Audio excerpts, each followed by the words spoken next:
에서가 아내를 3명 두었는데 그 중에 5명의 남자 아이들을 낳았습니다. 그런데 이 에서가 이렇게 자녀 5에다가 아내가 3명, 물론 이제 딥나라고 하는 딸이 있는데 그건 이제 나중에 또 말씀을 드릴 거고요. 이제 같이 살았어요. 처음에는 같이 살다가 도저히 같이 살 수가 없게 된 거죠. 왜냐하면 오늘 6절에 보니까 36장 6절에 이렇게 되어 있습니다. 6절과 7절에 6절에 에서가 자기 아내들과 자기 자녀들과 자기 집의 모든 사람과 자기의 가축과 자기의 모든 짐승과 자기가 가나안 땅에서 모은 모든 재물을 이끌고 그의 동생 야곱을 떠나 다른 곳으로 갔다. 이렇게 기록하고 있습니다. 같이 살기가 어려웠습니다. 7절에도 나와 있습니다. 두 사람의 소유가 풍부하여 함께 거주할 수 없음이러나 그들이 거주하는 땅이 그들의 가축으로 말미암아 그들을 용납할 수 없었더라 라고 했습니다. 그러니까 두 형제가 같이 살았는데요. 가축이 너무 많아가지고요. 한 지역에 머물기는 어려운 지경이 되었다. 그래서 그만큼 이제 두 형제들이 다 부자가 되었다라고 하는 말입니다. 그러니까 부자가 됐는데 그럼 어떻게 해야 되느냐? 그럼 두 사람이 이 재산이 많아져가지고 같이 살 수가 없게 되면 어떻게 하는 게 좋을까요? 네? 떨어져 살아야 되는데 그럼 누가 어떻게 해야 맞는 거죠? 동생이 나가야 정상이잖아요. 근데 에서가 나갔어요. 근데 그 이해가 되는 게 야곱은 20년 동안 타향살이 하다가 들어왔잖아요. 이제 가나안에 들어왔어요. 자기는 그동안 그 큰 세력을 키우고 있었고 자기는 이제 어느 정도 기반을 마련하고 있었던 상황이잖아요. 그러니까 사실상 나가라고 하면 동생 보고 나가라고 하는 게 어쩌면 합리적인 것 같아요. 왜? 자기는 터전을 마련했고 동생 온 지 얼마 안 됐으니까 네가 자리를 지켜줘야 된다 라고 말하는 게 그게 합리적인 이야기일 것 같은데 그걸 보면 에서가 자기가 떠났다라고 했거든요. 그러면 이걸 볼 때 에서는 인간적으로 생각할 때 동생을 위하는 마음이 있었구나 라고 하는 것을 우리가 좀 생각을 할 수 있어요. 그렇잖아요. 야, 너 이제 왔는데 형은 다 끝났거든? 너 딴 데를 가야 되겠다.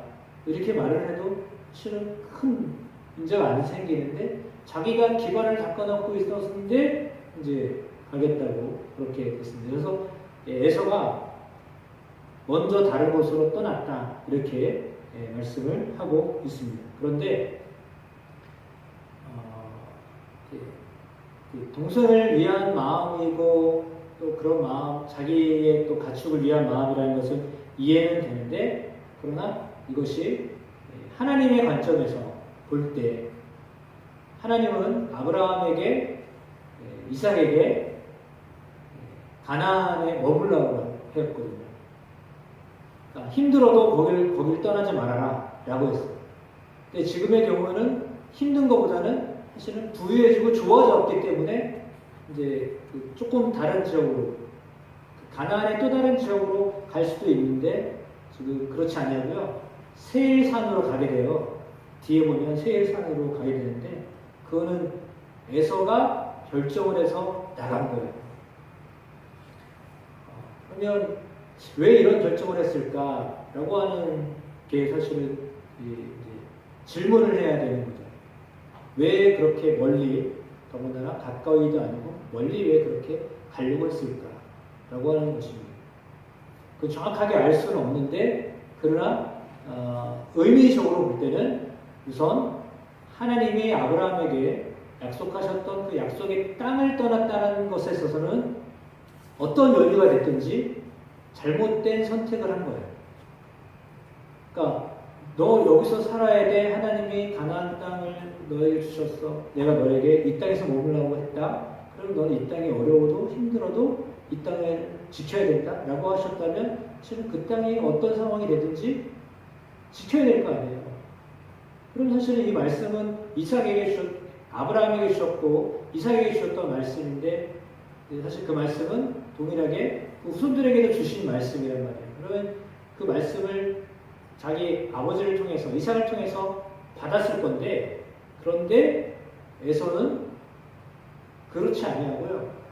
당장 떠나는 게 서로 좋겠다라고 하는 자기의 판단, 자기의 생각 때문에 떠나는 거죠. 그러니까 우리가 떠나냐 떠나지 않냐 뭘 중요합니까? 라고 말할 수 있지만 하나님이 보실 때는 중요한 거예요. 왜냐하면 내가 너희로 하여금 민족을 이루게 하겠다라고 하셨는데 그렇다면 사실은 에서도 하나님의 말씀에 의도해서 살려면 그 땅이 힘들어도 조금 다른 지역으로 옆에 동네로 옮겨가든지 해야 됐어야 되는 거죠. 최소한 가나안이라고 하는 그 지역은 떠나지 말았어야 되는 거죠. 근데 그 지역을 떠났다라는 거예요. 그러니까 하나님의 말씀이 하나님의 계획이 뭔지는 관심이 없어요. 그러니까 그는 지금 당장 자기가 부유하고 가축이 많고 그러니까 얘네들을 이 가축들을 내 재산을 더 보장받을 수 있는 장소가 어디냐 이렇게 해서 선택을 하는 거예요. 지극히 정상적인 거죠. 세상 사람들이 볼 때는요 상당히 이성적이고 합리적인 판단이에요. 아, 왜? 내가 재산이 많아졌으니까 이 재산을 더 부풀리기 위해서 나는 그럼 어떤 장소로 가야 될 것인가 라고 하는 생각을 하는 게 그걸 틀리다고 말할 수가 없잖아요. 세상 사람들이 다 그렇게 판단하고 우리도 보통 그렇게 생각하고 판단하잖아요. 그럼 우리가 좀 괜찮은 데로 가야지. 지금도 좀 같이 살기가 어려운데 굳이 옆에 살면서 또 문제를 만들 거는 없다 라는 생각을 할 수도 있잖아요. 그럴 때 아무튼 에서는 지금 자기가 그 가나안 땅을 벗어났어요. 그래서 오늘 성경에 그 땅을 떠났다라고 하는 말을 했어요. 그러면 사실은 하나님의 약속의 말씀이 땅을 떠난 거예요. 그런 측면으로 성경을 여러분들이 보셔야 돼요.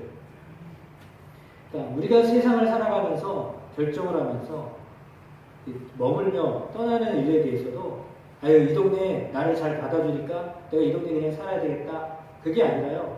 이 동네에서 하나님이 이 동네에 있기를 원하시니까 난 이 동네에 있어야 되겠다. 이렇게 결정하셔야 맞다는 거예요. 근데 지금 죄송하지만 여러분 연세가 다 많고 이미 정착하신 분들인데 이제 와서 창세기 36장을 배운다고 해가지고 여러분의 삶에 뭐가 변화가 있겠어요? 그러나 그럼에도 불구하고 여러분 마음에서는 어떻게 마음을 먹어야 되느냐? 하나님이 내게 지시하신 땅인가?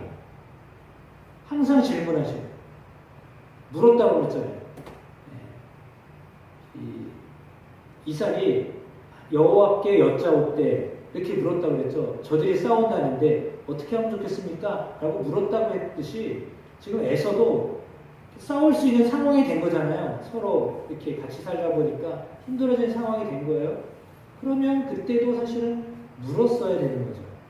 하나님께. 하나님 믿는 사람이었다면 하나님께 여짜와 묻되 이렇게 되어야 되는데 그렇지 않냐고요. 그냥 자기가 이성적으로 판단해서 저기 가면 목초지가 좋고 저기 가면 괜찮을 거다 라고 판단해서 그냥 간 거예요. 그걸 얘기하는 거예요. 그래서 어쩌면 그것이 양의 어떤 습성이에요. 그게 사람의 습성. 예수님이 우리를 양이라고 비유하셨잖아요. 예수님은 목자이고 선한 목자가 되시고 우리를 양이라고 비유하셨거든요. 양은 사실은 자기 갈 길을 가고 싶어서 하는 습성이 있어요.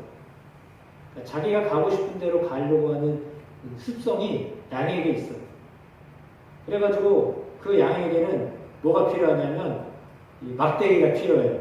왜요? 잘못 가면 목자가 때려가지고 야 너 잘못 가고 있어. 아무리 안 보여도 그렇지 너 그리로 가면 되냐? 양은 눈이 멀어. 눈이 이렇게 시력이 안 좋아가지고요. 앞에 있는 양이 가는 대로 따라가거든요. 그러면 맨 앞에 있는 양이 목자의 음성을 듣고 따라가면 그 뒷 양은 목자의 음성을 듣고 따라가기보다 그 음성도 듣겠지만 그러나 앞에 양을 보고 따라가는 거예요. 대부분 그래요. 그러니까 신앙생활도 어쩌면 그렇잖아요. 나를 인도해준 권사님, 나를 인도해준 집사님, 나를 인도해준 목사님이 어떻게 하느냐에 따라서 그대로 가요. 저분이 이렇게 하면 나도 이렇게 한다. 저분이 이렇게 안 하면 나도 이렇게 안 해도 된다. 왜? 저분이 그렇게 하니까요. 그렇잖아요. 앞에서 인도하는 사람이 인도하는 대로 가는 거예요. 그게 양이에요. 근데 에서는 사실은 그냥 세상 사람들이 판단하는 대로 그냥 그대로 자기가 가고 싶은 대로 간 거죠. 자기의 길로 간 거예요. 그 말을 지금 말씀을 드리는 겁니다. 그래서요, 신명기 2장 5절에 보면 야곱에게는 가나안 땅을, 에서에게는 세일 산지를 기업으로 주시려고 하나님께서 작정하셨다. 이런 말씀이 나와 있습니다. 물론 신명기는 창세기 다음에 기록되어진 성경이라고 볼 때에 훗날에 적은 걸 보니까 하나님이 작정하셨던 것이다. 왜요? 야곱이 가나안 땅을 차지하며 축복된 땅에서 살도록 하기 위해서 형 에서가 알아서 떠나게 했다라고 그렇게 보신 거죠. 그렇게 해석을 해야 되겠습니다. 세일사는 사실은 세일이라고 하는 말은요, 털이 많다라고 하는 의미가 있답니다. 에서가 털이 많다라고 했잖아요. 관목이 우거진 곳이다 라고 하는 것입니다. 그러니까 세일사는 요단강 동편인데 젖과 꿀이 흐르는 약속의 땅인 가나안 맞은편이에요. 건너갔다라는 거예요. 사실은 히브리다라고 하는 말은요, 무슨 말이냐면 건너왔다라는 의미거든요. 강을 건너온 사람들, 건너온 사람들이라는 의미예요. 히브리라고 하는 말이요. 그런데 지금 에서는 강을 건너간 거야. 그러니까 건너와야 되는데 건너갔다라는 거죠. 그건 무슨 말이냐면 다시 그 길로 갔다라는 거예요. 그러니까 이 말은 무슨 말이냐면 그냥 세상으로 갔다, 그 말을 말하는 거예요. 그러니까 하나님이 약속하신 땅이 아니라 세상 길로 갔다, 그 말을 이야기하고 있는 것입니다. 저 위에가 사해고요. 그 밑이 이제 아라바 광야입니다. 그리고 밑에 쪽에 보면 파랗게 나와 있는데 이게 이제 홍해 바다 시작되어지는 곳이거든요. 에시온 게벨이라고 되어 있잖아요. 이제 거기서 오른쪽으로 보면 세일 산지라고 되어 있습니다. 그곳 지역으로 저 위에서부터 밑으로 쭉 내려온 거예요. 한참을 내려왔어요. 그래가지고 그곳에 머물렀는데 세일 산지의 옆에 보면 에돔이라는 지역이 이렇게 붉은 돌로 되어 있습니다. 지금도 여전히 마찬가지요. 붉은 돌로 되어져 있는 곳입니다. 에돔은 유다와 모압 그 밑에 쪽에 지역을 에돔이라고 하는데 지금은 나라는 없어졌습니다. 그 나라 자체가 없어졌고요. 에돔이라고 하는 이름이 그 후손들이 어떻게 됐는지 성경에는 나오지 않습니다. 36장의 마지막입니다. 물론 오바댜서에 나오긴 하지만 그러나 그들이 뭐 어떻게 됐다는 건 자세한 내용들이 성경에 기록되어 있지 않습니다. 그리고요, 그림에서 보시면 에돔이라고 써있는 글씨가 있잖아요. 그 에돔 바로 밑에가 페트라예요. 페트라는 그 돌을 말하거든요. 바위로 만들어진 곳. 7대 불가사의 중에 하나가 페트라예요. 지금도 요르단 통해서 가게 되면 페트라라고 하는 지역을 가게 되는데요. 그림이 뒤에 있습니다. 한번 보여드리겠습니다. 여기다. 이게 페트라예요. 저게 돌로 되어 있는데요. 저걸 정으로 다 쪼았어요. 그래가지고 만들었어요. 저게 몇십 미터 돼요. 저게 협곡, 그래가지고요. 좁은 그 골짜기를 지나서 안으로 들어가면, 한참 들어가면 나와요. 저도 가서 봤는데 상당히 웅장해요. 들어가면요. 입이 쫙 벌려져요. 어떻게 요즘 말로 말하면 어떻게 이런 산골짜기에다가 궁궐을 만들어 놓은 거예요. 그래서 들어가면 깜짝 놀라요. 저 안에요. 원형 경기장이 있고요. 저 안에요. 뭐 별의별 개가 다 있어요. 물론 주로 이제 무덤이거나 주거지이기도 하지만 저기 시작인데요. 저렇게 엄청난, 저거 보기만 해도 어마어마하잖아요. 그러면 그 무슨 말이냐면 에돔이 나중에 왕국이 되거든요. 그러니까 야곱의 후손들은요, 나라를 세울 만한 어떤 그런 힘이 없었어요. 기껏해야 유목민으로 살았단 말이에요. 그런데 에돔의 후손들, 뭐 세일 산지, 페트라, 이것이 다 이제 에돔 지역인데, 에돔 지역은 왕이 있을 정도로 문명이 발달된 곳이 되었단 말이에요. 그러니까 그 말은 무슨 말이냐면, 자기가 잘 살려고 나아갔어요. 세상으로 나갔어요. 진짜로 잘 사는 거예요. 에돔의 후손들이요, 문명도 발달하고요, 돈도 많이 벌고요, 부강한 민족으로 살았다라는 거예요. 그러니까 세상적으로는 출세를 했어요. 맞아요. 왜요? 능력이 있으니까요. 기술이 있으니까요. 세상적으로는 출세한 삶이에요. 문명도 발달시키고 왕도 있고요. 여기는 왕이 뭐예요? 그냥 이렇게 우합지졸인데 이쪽은 이미 왕님들이 있고 그런 상황이거든요. 그러니까 이게 문명이나 어떤 세상적인 기준으로 볼 때는 차이가 엄청난 차이가 나는 거죠. 그러니까 하나님의 사람, 야곱의 후손들 실상은 어떻게 사나요? 나중에 요셉이 물론 총리가 되지만 총리가 없어진다면 애굽에서요 노예로 살잖아요. 종으로 살잖아요. 여기는 왕이 있었다니까요. 이쪽은 노예로 사는데 이쪽은 왕을 두고 문명을 발달시키고 그렇게 살았어요. 그러니까 세상적으로는 잘 나간 거예요. 이쪽은 세상적으로는 안 됐어요. 하나님의 사람들이요 세상적으로는 고통을 받았어요. 나그네 인생을 살았어요. 그러니까 역사를 정확하게 알면 우리가 위로를 받아요. 아, 내가 예수를 믿어도 내 삶이 그렇게 변하지 않는 것이 이상한 게 아니구나.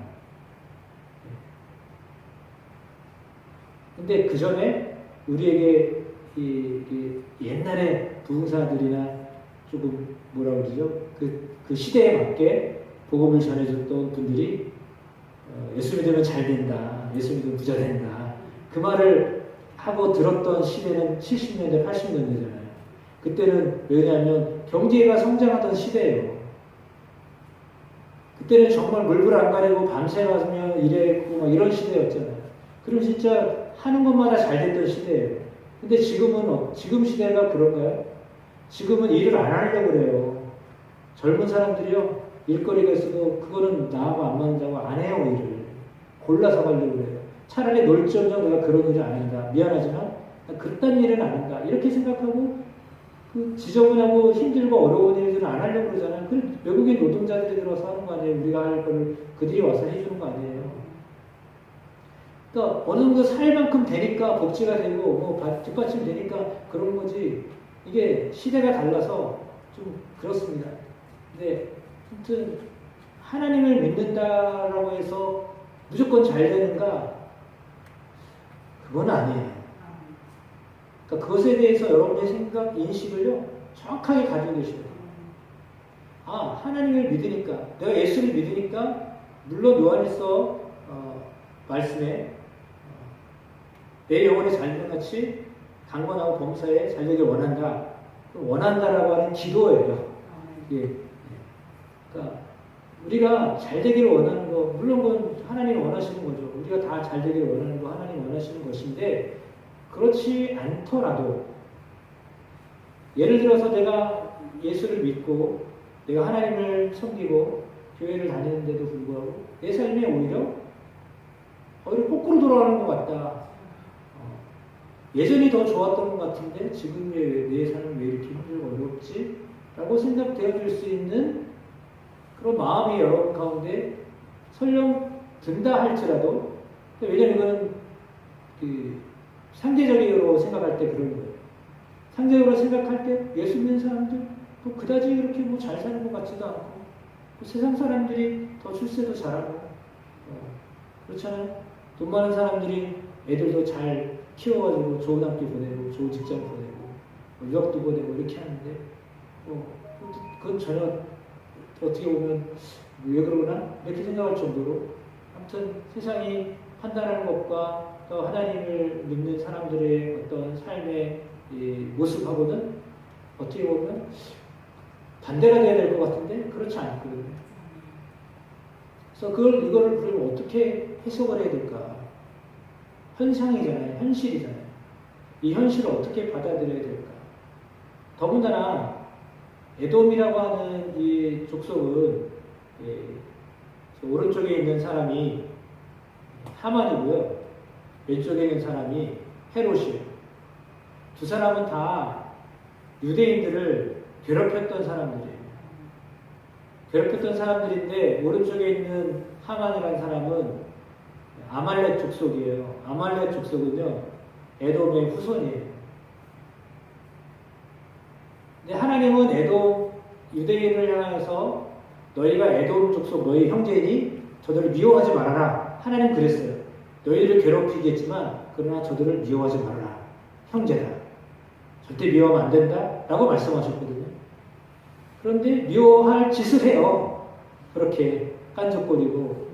더군다나 이스라엘이 망하게 됐을 때 에돔은요, 바벨론 편에 들어서요, 같이 도와줘서 망하는 것을 도와줘요. 그렇게 나쁜 짓을 했어요. 형제지간인데도 후손들이 그런 일을 했어요. 그딴 짓을 했어요. 근데 하나님이요, 그럼에도 불구하고요, 미워하지 말라는 거예요. 형제니까. 에돔 족속들이 40년 광야를 지나오다가 가나안으로 들어가려고 하는데 에돔 족속들이 못 지나가게 했어요. 너희는 안 돼. 막았어요, 길을. 그래가지고 광야길로 돌아갔다니까요. 우리 길로 가면 지름길인데 요즘에도 가끔 그러잖아요. 장례를 치러야 되는데 집 앞으로 못 지나간다고, 우리 동네 못 지나간다고 막 그런 이상한 일을 하는 사람들이 여전히 있잖아요. 똑같은 짓을 에돔 족속이 했어요. 근데 사실은 그런 일을 했지만 결국은 지금은 그러면 에돔이라는 나라가 있느냐? 족속이 있느냐? 없어요. 그런데 수천 년이 지난 지금 유대인은 나라를 다시 세우고 버젓이 독립국가로 그 많은 나라들이 옆에서 괴롭히지만 이스라엘이 무섭잖아요. 네? 유대인들이 머리가 좋고 상술이 좋아서 경제권을 쥐고 있으니까 함부로 못 대하잖아요. 근데 아무튼 그렇게 괴롭히는 사람들이 있었어요. 헤롯은요, 이두메 출신이에요. 이두메는 에돔이라는 말과 똑같은 말이에요. 그러니까 에돔 출신으로 예수님 당시에 왕으로 와가지고 유대인들의 왕이 됐어요. 그러면 유대인 사람들이 그걸 인정을 하겠어요? 적대적인 형제라고는 하지만 사실은 별로 마음에 들지 않은 사람이 와서 자기들의 왕이라고 했는데 정치적으로 이렇게 가까운 사람이 있어가지고 왕이 된 거거든요. 낙하산이에요. 그래서 들어왔는데 그걸 뭐 받아주겠어요? 그러나 헤롯은요, 상당히 똑똑한 사람이에요. 그래서 건축을, 어마어마한 건축들을 많이 했어요. 그러니까 세상적으로 볼 때는 뛰어난 사람이에요. 예술 감각이 있고요. 건축 이게 기술이 있어가지고 대단한 일을 많이 했던 사람이에요. 근데 유대인들이 볼 때는 별로 이렇게 인정을 받지 못한, 왜? 출신이 에돔 출신이기 때문에 그래요. 이제 그러면서 에돔의 왕에 대한 이야기가 뒤에 나와요. 거의 뒤에 쪽에 나오는데 어떤 분이 이것을 이렇게 해석을 했어요. 왕이 되었는데 왕을 어떻게 표현했냐면 벨라가 죽고 요밥이 죽고 후삼이 죽고 하닷이 죽고 삼가가 죽고 사울이 죽고 악보의 아들 바알하면이 죽고 계속 죽고 누가 대신하여 왕이 됐다. 그 말이 나와요. 그런데 이거를 복음서와 비교를 하는데 복음서 예수님의 그 생애에 대한 것이 이제 마태복음에 나오는데요. 마태복음에 나오는데 이 말씀에는 낳고야. 에돔의 왕들은 죽고 다 죽고 대신 누가 왕이 됐다. 그 말이잖아요. 근데 여기는요, 예수님의 족보에는요, 낳고 이거 뭐죠? 계속 이어졌다는 얘기잖아요. 하나님의 축복, 야곱을 통해서 하나님 주셨던, 이스라엘이 주셨던 축복은요, 계속 이어져서 예수 그리스도에게 왔고 예수 그리스도를 통해서 우리에게도 왔고 그 축복이 우리에게 왔다는 거예요. 근데 에돔에게 내려갔던 것은 죽고 끊어졌어요. 그렇게 됐다는 거예요. 해석을 잘하는 것 같아요. 비교를 잘하는 그 말이 맞는 것 같아요. 그러니까 세상적으로 보는 때는 화려하고 엄청난 일들을 하고 좋은 일들을 하지만 하나님이 보실 때는 죽고 한 게 없다는 거예요. 중간에 나오는데 누가 온천을 발견했다. 그거 하나 나와요. 그 수많은 사람들의 이름이 나오는데 그 중에 그냥 유별나게 나온 사람이 온천 발견한 사람이야. 나머지는 하나도 기록이 없어요. 그러니까 한 줄도 없어요. 그냥 죽고 그거밖에 없어요.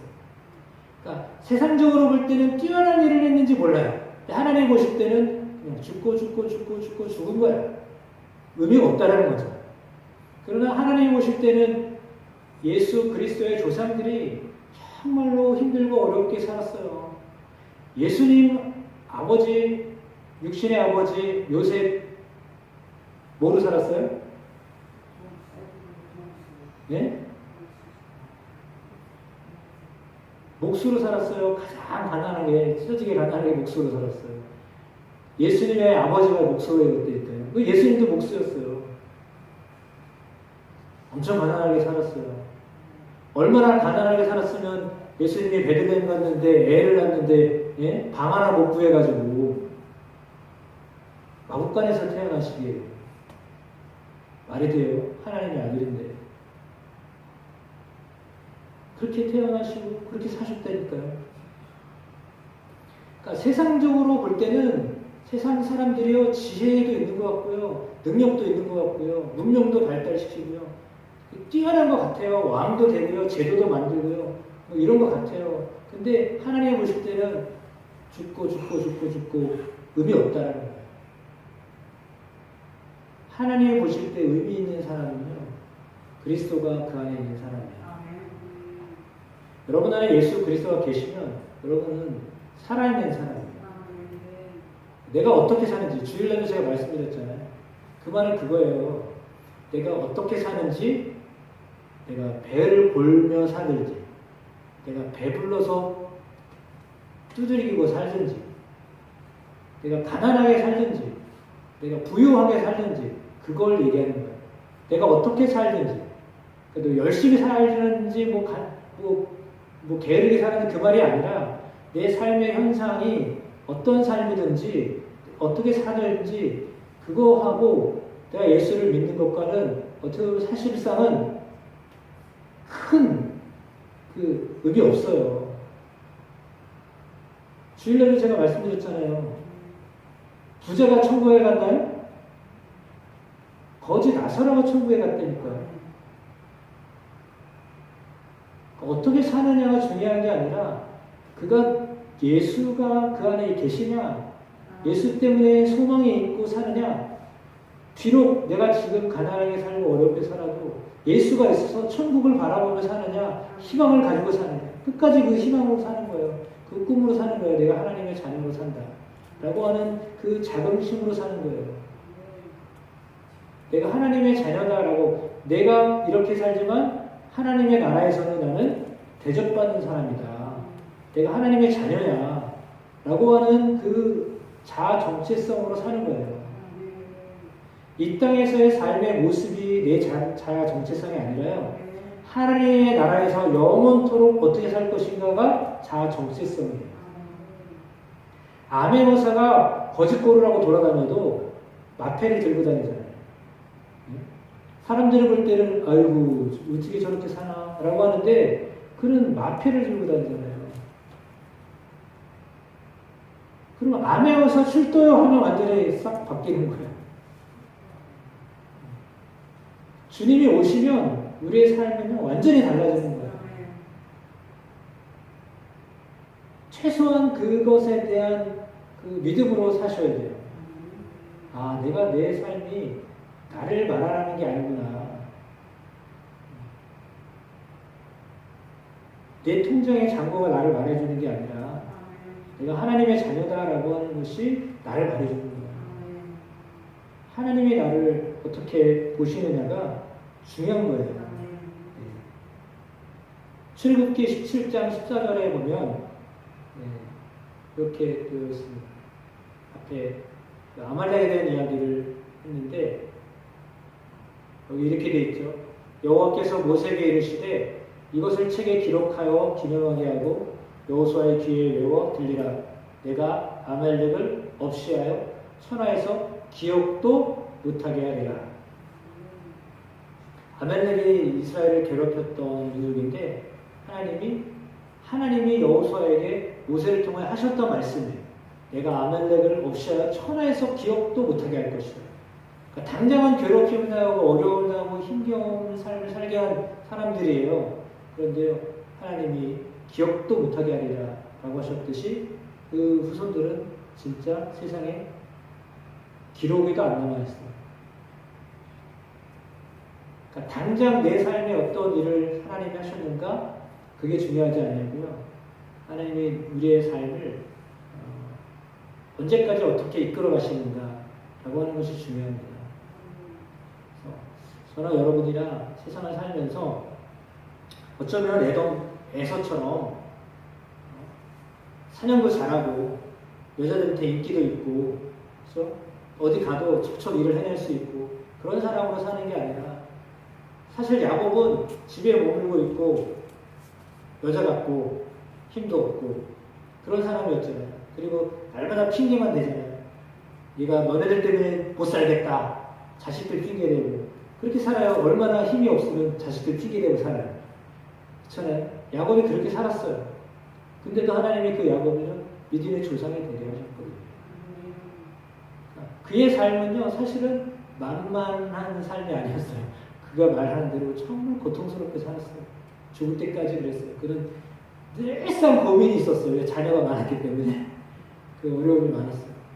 그럼에도 불구하고 하나님이 그와 함께 하셨잖아요. 믿음의 조상이 되게 하셨잖아요.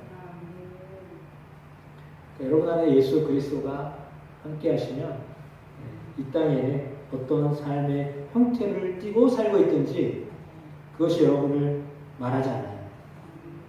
그러니까 그것에 대한 믿음이 있으셔야 돼요. 그 믿음으로 사시기를 축복합니다. 그리고 마나엔이라고 하는 사람이 성경에 뒤에 나오는데 사도행전에 보면 안디옥 교회에 한 사람이 마나엔이라는 사람이거든요. 마나엔이라는 사람은요 너무 신기하게도 이 헤롯 안티파스의 젖을 같이 먹었던 사람이에요. 그러니까 젖을 같이 먹었던 사람이거든요. 그러니까 유모에게서 아마 젖을 같이 먹었던 사람인 것 같아요. 근데 그 사람이 아까 그 헤롯 집안은 에돔 집안이라고 했잖아요. 그러면 에돔 집안임에도 불구하고 그 집안 가운데 어떤 사람은 안디옥 교회의 훌륭한 선지자가 됐어요. 교사가 됐어요. 그러니까 하나님이 쓰실 때는 신분을 안 가리세요. 하나님이 저주했다고 말씀 안 하셨잖아요. 그냥 그들도 족속이 되게 하고 왕이 되게 하셨잖아요. 하나님 똑같이 축복하셨거든요. 에서도 하나님 축복하셨어요. 그래서 에돔 족속이 되고 왕이 되게 하셨잖아요. 저주하신 게 아니에요. 그가 그 길로 갔을 뿐이지. 그렇단 말이에요. 근데 그 후손들 중에는 저렇게 안디옥 교회를 돕는 사람도 있었다라고 하는 거예요. 그러니까 하나님이 쓰시는 사람은 뭐 어떤 출신이나 이런 것과 상관이 없어요. 저나 여러분이 하나님 앞에 귀하게 쓰임받는 것을 정말 행복으로 느끼고 하나님 은혜가 있게 되시길 축복합니다. 그래서 어떻게 보면 교회에서 이름이 불려지고 또 하나님 여러분의 이름을 기억하고 그렇게 살게 되는 것이요. 세상에서 성공한 것보다요. 진짜 성공한 거예요. 진짜 성공한 것은 여러분의 이름이 예수 그리스도로 인하여 하나님 나라에 기록되어 있다라고 하는 것입니다. 그게 성공한 삶이에요. 진짜 그게 성공한 삶이에요. 출세한 삶이에요. 그것에 대한 자부심으로 사시다 보면 하나님이 여러분 안에 그 자부심으로 살아갈 때 자긍심이 있는 사람은 삶이 달라지거든요. 근데 나는 이렇게밖에 안 되나? 나는 왜 이러나? 라고 살면 그렇게 돼요. 가장 중요한 것은 우리는 하나님의 자녀라는 것이에요. 내가 하나님의 자녀로 부름을 받았다. 삼성에 들어가는 것보다 하나님 나라의 자녀가 되는 게 훨씬 큰 출세라니까요. 대기업 총수의 마음에 들면 어떻게 돼요? 인맥이잖아요, 세상은. 근데 우리는 천맥이에요. 하나님의 우리를 찍으셨잖아요. 하나님 찍었는데 우리가 응답했잖아요. 하나님 우리를 부르셨는데 내가 예수 믿겠다라고 그렇게 결단하고 주님의 자녀가 된 거잖아요. 그러면 사실은 흘릴 게 없는 거예요. 부족한 게 없는 거예요. 여러분 길을 하나님의 여세요. 내가 스스로 개척을 하지 않아도요. 하나님 여러분의 길을 여세요. 왜? 하나님의 자녀니까요. 그걸 믿으셔야 돼요. 하나님의 자녀는요. 하나님의 길을 열어놓으셔요. 그걸 믿으셔야 돼요. 하나님의 길을 여시는 것을 보며 살아가는 은혜가 있게 되기를 축복합니다. 그러나 그 길은 분명히 말씀드리지만 어려운 길일 수 있다. 그럼에도 불구하고 그 어려움을 충분히 이겨내게 하신다. 라고 하는 것입니다. 그게 훌륭한 겁니다. 그러니까 승승장구 잘 되고 잘 되는 게 잘 되는 게 아니라요. 어렵고 힘든데 그걸 잘 버티고 이기고 또 버티고 이기고 그게 진짜 잘하는 거예요. 그게 진짜 실력이에요. 포기하지 않으고요. 주님이 내 삶을 인도하신다. 주 예수의 이름의 나를 꿋꿋이 붙들고 계시다. 라고 하는 말씀으로 승리하는 여러분 되기를 축복합니다.